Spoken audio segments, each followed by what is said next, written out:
আমি ভুলবশত আবার আমি আমার জামাইয়ের সাথে চলে আসছি, প্লাস মামার সাথে চলে আসছি। মামা 1 ঘন্টা আগে একটা ভিডিও আপলোড দিছে যে আমি আমার জামাই থুইয়া পড়ছি, একজন কমেন্ট করছে যে আপনার বাসায় গিয়ে সবকিছু চুরি করবো। ওই কথা সব চুরি করে নিয়ে যান কিন্তু আমার জামাই নেন না।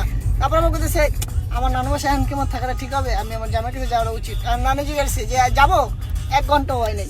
আমি আমার খালাকে জিজ্ঞেস করছি আমি কি থাকবো, আমার খালা বলছে তুই যে আসছস আমার বাসায় থাকতে, আমাদের বাসায় থাকতে আসছস, সেটা বিশ্বাস করতে আমাদের 2 দিন টাইম লাগবে, বাট 2 দিন না 1 ঘন্টার মধ্যে আমি আমার জামাইয়ের কাছে যাচ্ছি। কেমন লাগছে তোমার? দূর তুমি কেন আসলা? আমি আজকে ব্যাচেলার ভাবে ঘোরার প্ল্যান করে কিন্তু মেয়ে মামা বলছে তুই এক্ষুনি আয়। খাও। যেখানে মিথিলা নাই সেখানে মজাই নেই, কসম। এর কারণে তোমার কপালে বিয়া নাই। সব জায়গায় আমার মামাকে অপমান করা বন্ধ করো কালকের মধ্যে। কালকের মধ্যেই মামার কিছু একটা হবে, তাই তো মামা? ইনশাআল্লাহ ইনশাআল্লাহ। না না এবার কালকে ফাইনাল ফাইনাল ফাইনাল ফাইনাল।